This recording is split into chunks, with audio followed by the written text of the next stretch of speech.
Hello, this is Mike, NoStressMike.com.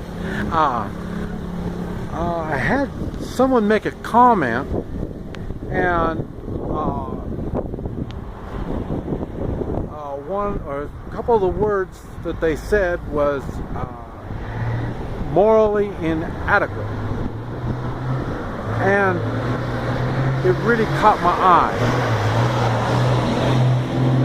And the comment was on one of my videos, and I was talking about law enforcement. And the thing is, I thought I might talk a little bit more about my experiences with law enforcement when I was going to be a cop. And this was in the 70s, and it's I was in a small community, so I'm sure different places got different ways of doing it. But at that time, it didn't take an education to be a cop. And what you did is you were more like an apprentice. You rode with well, I was mainly with the sheriff department. I did do some running around with the police department. And when I said I did, it was probably 4 to 6 years, something like that, I did this. I didn't really do it as a job, like, you know, a daily kind of thing. And the reason is, like I say, you're like an apprentice. So you just go on certain times. And the more experience you get, then the more times that they let you be with them. And what happens, the officers that you're with, they're overseeing you. And you're armed, you're in uniform, you're everything. Just like you look just like the rest of the cops. But like I say, whoever it is that you're working under, like a trainee, he's responsible for you. And what he'll do is you go out and do just like you normally do, and you assist him in all these different types of situations that they get in. And he evaluates you. At the end of the shift, the officer will make a sheet on you, talking about your good points, weak points, and all this type of stuff. And in other words, and you won't, you're not always, at first you're with the same officer all the time at first. And then, and that's so then he knows what to look for in you and stuff like that. And then he'll put you off on another officer.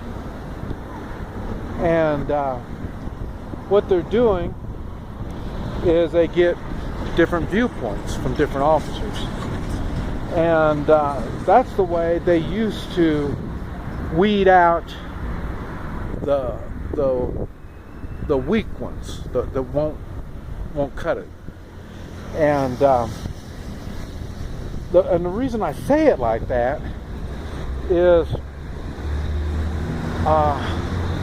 every one of the officers could do whatever they had to do to disarm anybody, except for a gun. But I mean, like I said, if you have a club, you have a knife, it doesn't make any difference.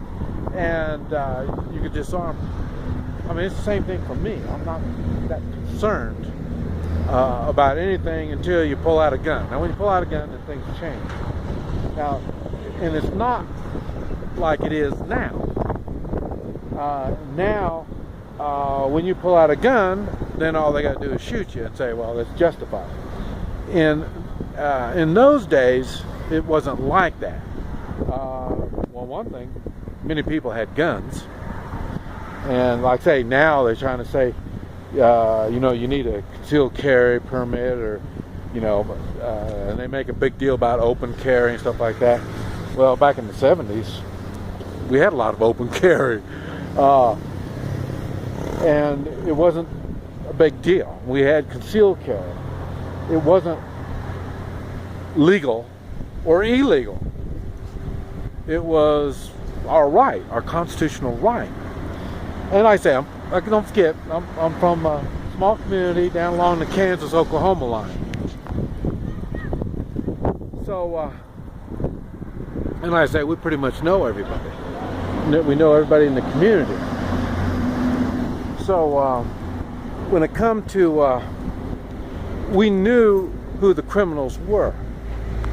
And like I say, we would see a criminal, and then, you know, we'd stop them and we'd say, wait, what's the story? Thought you were in jail.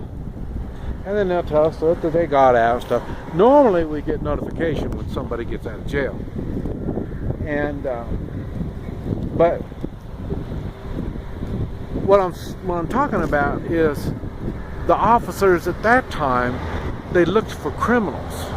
They really did look for bad people. And so if somebody's been in jail, we just watch them. And you know, when after they've been in jail, they can't hang around felons, and they can't be around guns, and just all kinds of things. You know, once you're a felon, then things change. And we would watch them. And the thing is, if they are a true criminal, they really don't care. Once they get out of jail, they just continue on with their criminal ways. But some people learn from their being in jail. They've learned, and they start taking personal responsibility. And so when we would see somebody and we'd see their car that they're in, we'd watch them, and we see they're in a bar, and what kind of people, we know the other cars, so we know what kind of people are in the bar, and so we know what's going on. And so we would take steps to look for criminals. Nowadays, you say they can't do that kind of stuff, you know. But really, that's how you get criminals. You look for criminals. So you know, I say it's changed now. And but the thing that I think about it, and as I talk about it, when I was the trainee going around with them, they were evaluating me, and you know, after I was there for a while and everybody understood what was going on, you know, everybody wanted me to ride with them. And then whenever there was a situation, they would call me, and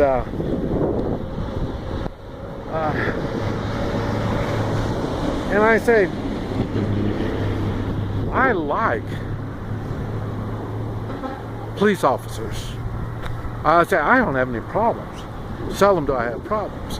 And I say, when I do have a problem, I say I get their supervisor. Because the way I look at it is they're a trainee. They're just screwed up. So how can I say anything to a trainee that's going to make any sense? Well, I don't. I just go for their supervisor. But nowadays, I think they're educated. I think they've gone to college and they've learned something, you know. So that's all it takes, I think, 1 or 2 years of college. You can become an officer now, I think. But like I say, in the 70s, you didn't need any college. And what it was, you were learning people skills. You were learning how to get along with the public. You were learning what to look for in the way of criminals. And people with lights out on their car and stuff like that, if we would stop them, seldom do we do, but if we do, we just tell them their light was out, and no big deal.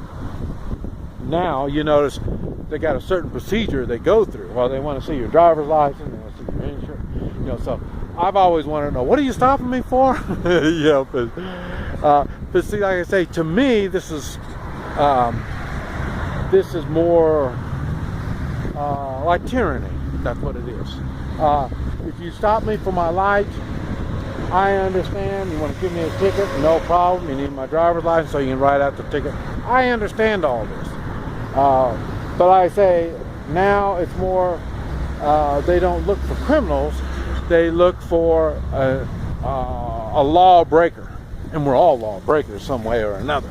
You know, so it really gets kind of funny now. But I think the thing that's really weird is when I was the trainee and I was running around. Now, as I look back at it, and I'm much more mature and a whole lot smarter. What they were doing was they were evaluating my moral strength. And I never thought about it like that before. But that's what it was. Okay, for me to somebody, I say we had guns, so I mean we could shoot all these people with knives and stuff like that, but we didn't. We took their knife away from them, you know. Or so what? We all have knives, you know. So it wasn't having a knife wasn't no big deal. Having a firearm was no big deal. We had guns in the back window of our pickups. Yeah, and we left our doors unlocked. You know what I mean? So it's the gun, the knife, or the club, whatever it is not the problem. It's the people. And it's not only the public, but it's also the law enforcement. They've weeded out the morals in law enforcement. That's not even a consideration. Not even a consideration. And that's the part that I find really odd. I don't understand. And when I mentioned it on one of my videos that the law enforcement, police, I believe of all the occupations, all the jobs there are anywhere, that one has got to have the highest morals of any profession at all. And I've noticed when you talk about morals, especially with officers, they almost take offense. I mean, kind of like when you mention the Constitution, they take offense. You know, I mean, I don't understand.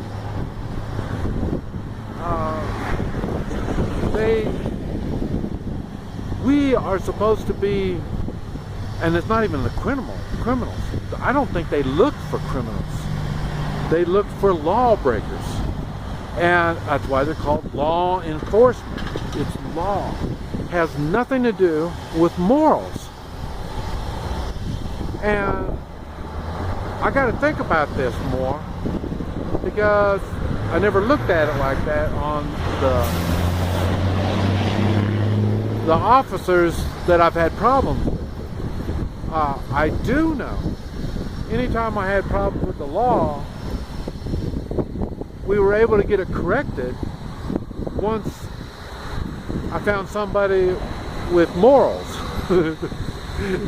Because a moral person, I told you, I get along with people with morals. And evil, bad people really dislike me, right from the very start. And so I'm thinking they're trying to not use the morals in law enforcement. And laws are supposed to be based on morals. So I'm wondering, it's not the laws that are important. It's the people that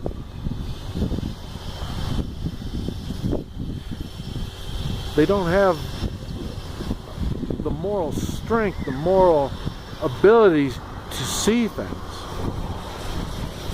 And that might be, I think, the root of all of our problems. I'm not talking about police. I'm talking about the bureaucrats, all these people that I bitch and complain about. You know, doctors, lawyers, politicians, and all that. If they would show more morals, I think that would make a difference. But I'm just thinking. This is Mike. NoStressMike.com.